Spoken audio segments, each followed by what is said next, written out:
there's room on the bandwagon, and I like bandwagon people. I say, come on in. If more people want to like something I like, and they're just going to like it when it's popular, that's cool. Mm-hmm. I already like it, and then we can talk about it. I enjoy having knowledge about something and helping other people be into it. Yeah, well, I guess that's kind of what the basis of this podcast is. But yeah.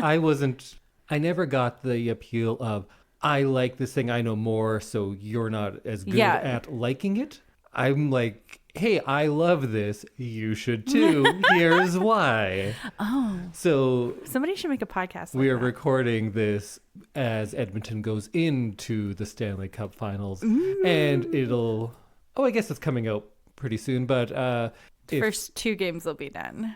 And Edmonton's going to be up 2-0. I am very nervous. I am too. I'm cautiously optimistic, but I'm getting very nervous about this. But my entire life has prepared me for all things because life is disappointment and suffering. So if it doesn't go the way you want, you're like, well, that checks out. And then if it does, what a surprise. But if there's justice in the world, Edmonton will win. But if you want to be a bandwagoner, come on. You just buy a jersey and you wear it for 2 weeks of the year. That's cool. That's cool. If you want to just like go have drinks with your friends and like there happens to be a game on at the same time, that's cool. But if you are like a 3-month-old fan, you can't shame people who are 2-week-old fans. No, we don't shame on the bandwagon. We just welcome people in. Do you drive it? You're driving the bandwagon? No, I don't drive. Oh, that's true. You drive the bandwagon. Oh, I don't think.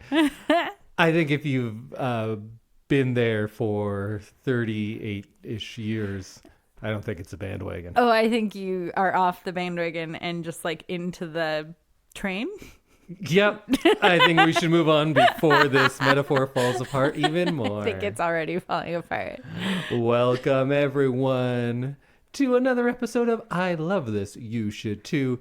My name is Indy, Life of Disappointment Randhawa, and with me is my lovely co-host. It's Samantha, Bandwagon Randhawa. It's me. What are we doing today? We are doing one of our shorter episodes. Oh, this is going to be the shortest. Okay, great. I think.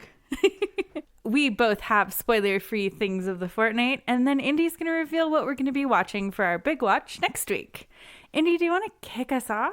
Let's kick it off. So normally, you know how in-depth I go into things. Not the case today, because today I finished watching this movie about 7 minutes ago. And I'm going to say, yeah, sure, it's my thing of the fortnight. This is a movie called Voyage of the Rock Aliens. Oh. It is a 1984 sci-fi musical comedy, and it is madness, and I really enjoyed it. It's bizarre.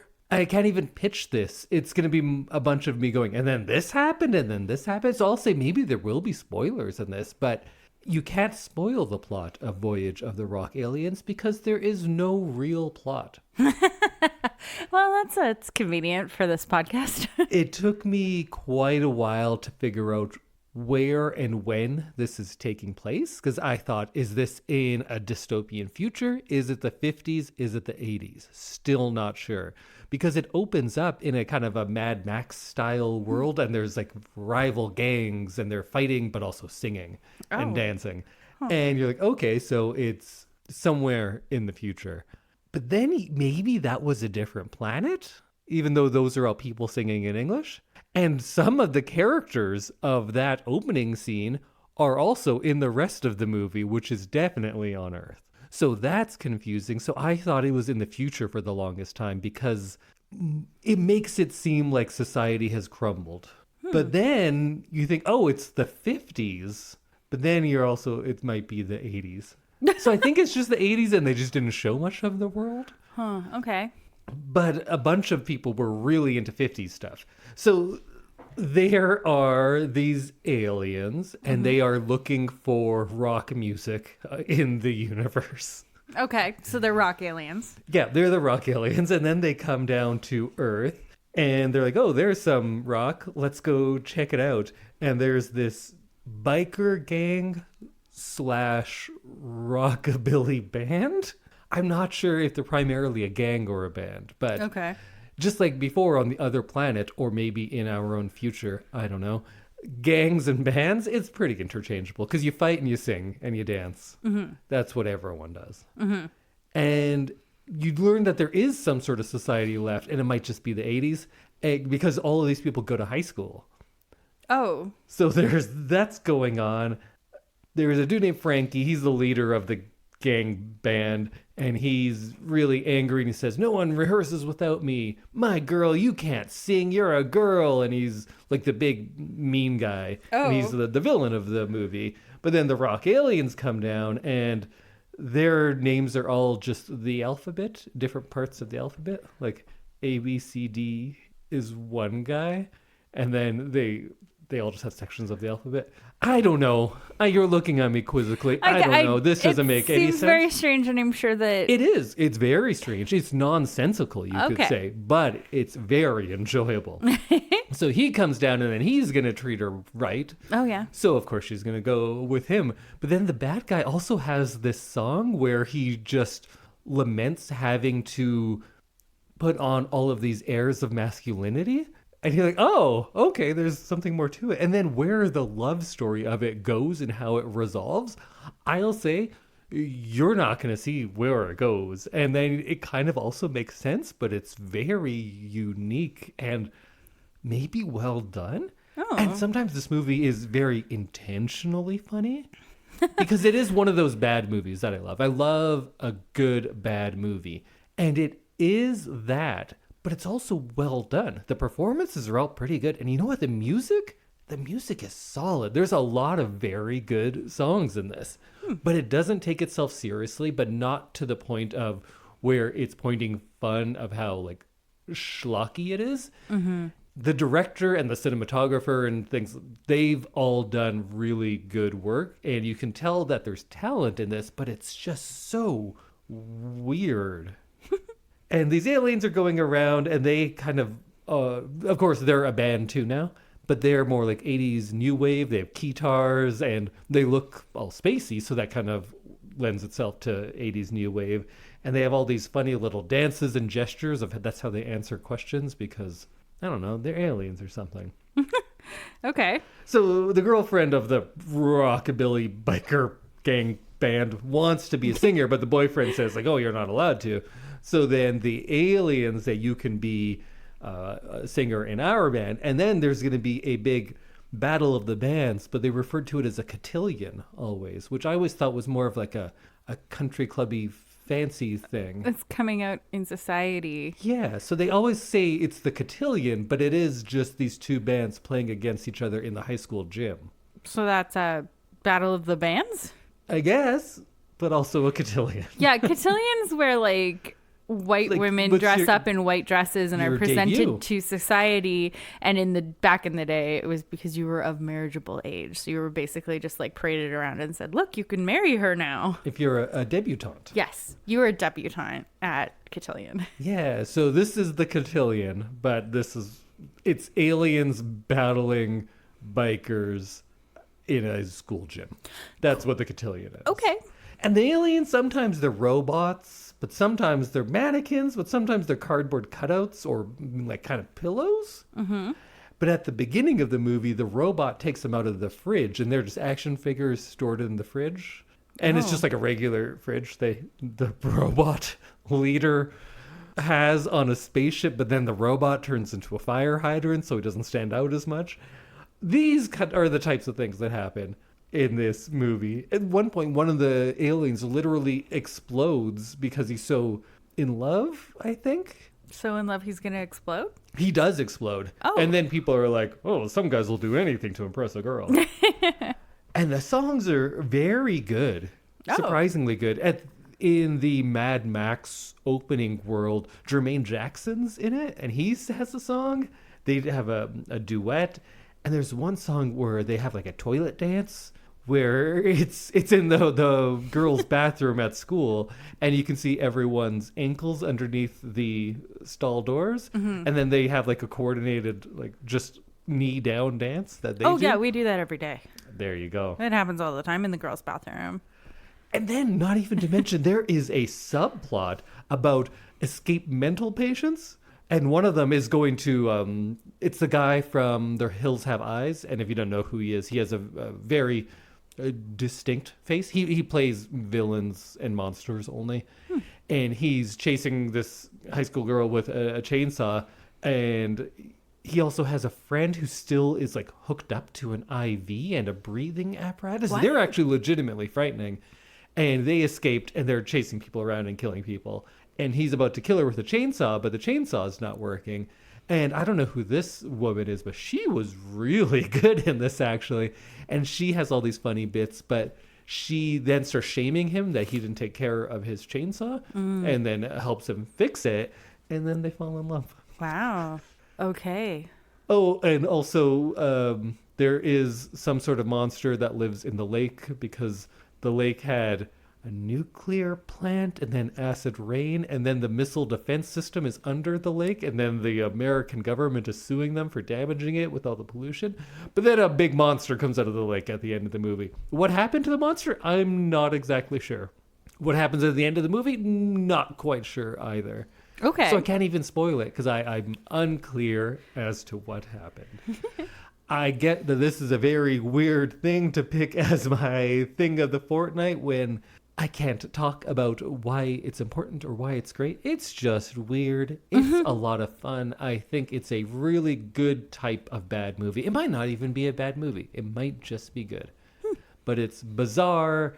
It's a spectacle. It's well constructed. So if you're someone who doesn't like intentionally bad movies, you might still like this one because it's actually well done. The music is very good, and it is a bizarre joyride. So take that bizarre joyride. Great. It's called Voyage of the Rock Aliens, and it is available for free on YouTube. You can just watch it. Oh, it's one of those movies. Yeah. Okay, cool. Public domain? No, on the YouTube video, it does say copyright from this company, and this is how we're presenting it. Because I guess when it came out, they probably just didn't get a big distribution deal, so it doesn't exist anywhere. And rather than just keeping it to themselves, they're like, well, people might as well watch it, even if we'll just put it we on only make like a penny. The YouTubes. Yeah. So you can go watch it. Cool. I think you can get it on other streaming services as well, but you might as well just watch it on YouTube. Awesome. It was. It really was. Well, that was a short one for me. So now I'm assuming you are going to talk in depth for at least 20 minutes about the most recent audiobook you listened to? Almost all of that is true. I don't know about 20 minutes. I'm very tired today. So I'm going to see how coherent I can make this. And I don't know, maybe it'll be 5 minutes. So I listened to an audiobook by Karin Slaughter called Pretty Girls. Oh, and second Karin Slaughter in a row. Yeah, I'm doing a thing where I'm just reading one author at a time, and it's kind of fun. So this book it was a difficult read because of some of the subject matter. So I just want to say that first. This is there's sexual assault, there's kidnapping, there's a little bit of torture. It's kind of aggressively violent in some places. So just know that that's what's happening, because I did not know that. It was going to be described in such detail, and it was a little bit jarring if you don't know that that's going to happen. So I kind of wanted to just warn people. But it was a very good book. So this book starts 20 years ago when three sisters are growing up as teenagers, and one of the sisters vanishes without a trace. The entire family takes time to grieve in their own ways. One sister goes and marries a rich guy and becomes like kind of a trophy wife. The other sister has a daughter and is a single mom and has absolutely no contact with her family at all. And so they hear in the news about a murder of a teenage girl and think it kind of brings up all the memories of what happened. And so they end up reconnecting and end up finding a lot of information. And it's one of those books where you can't trust anybody. Ooh. It was twisty and turny, which is a classic for me. And you get a good idea of what's going on, and then all of a sudden it's all wrong. All the information you have is wrong. So it's really interesting because you kind of get comfortable and you kind of think you know what's going on, and then you're like, oh man, that wasn't even it at all. So it's really interesting.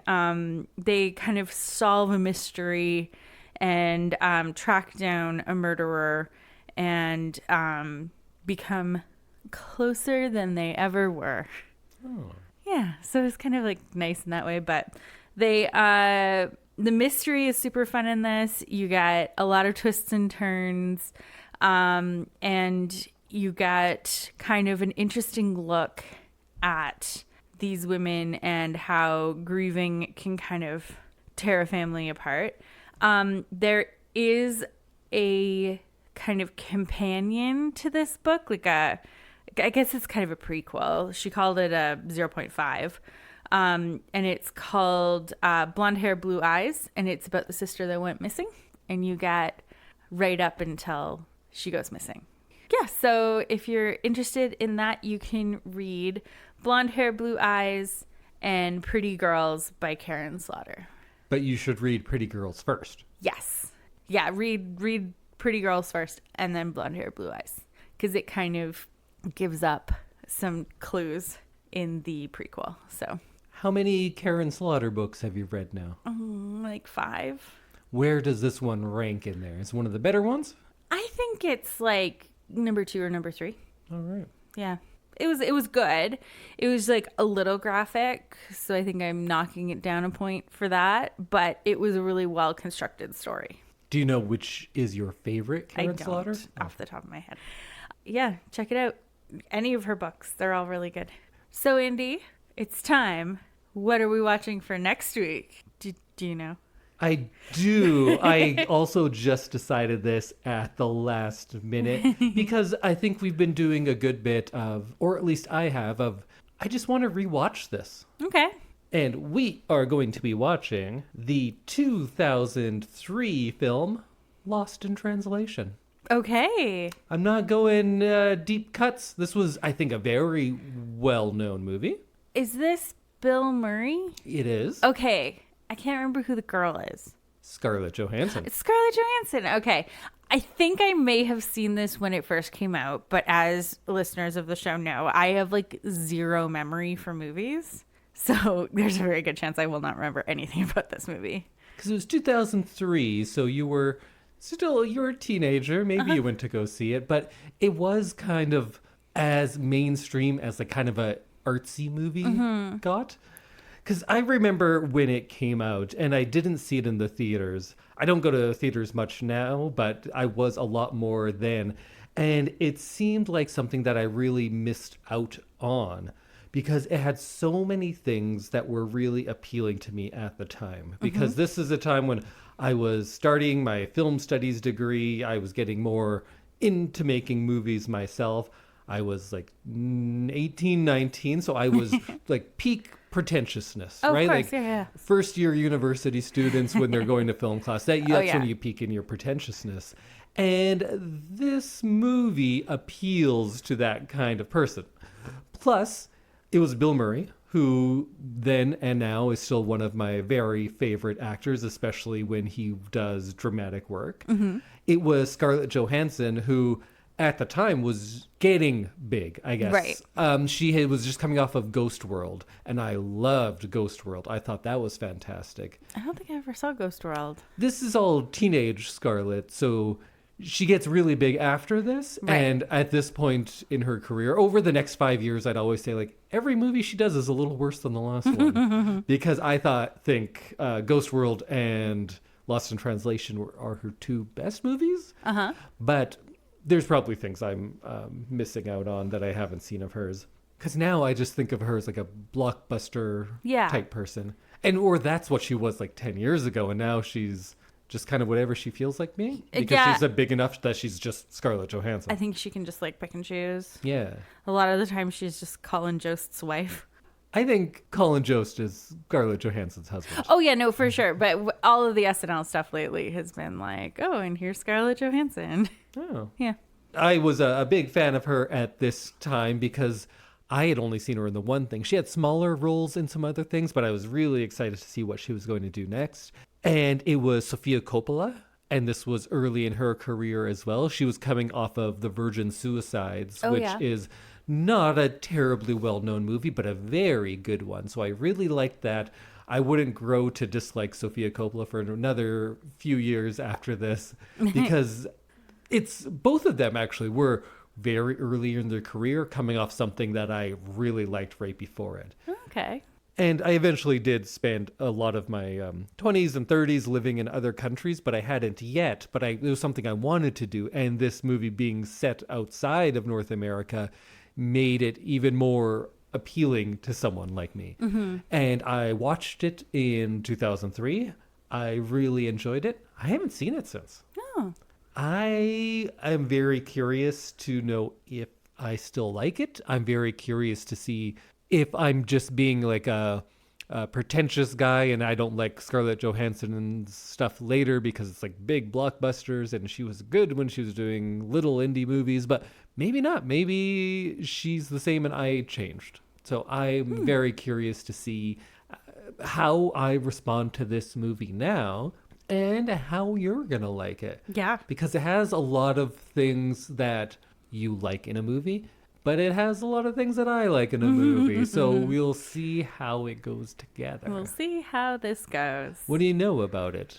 That's about it. Bill Murray, and you didn't even remember I didn't even remember Scarlett Johansson, and I honestly cannot remember anything about the plot.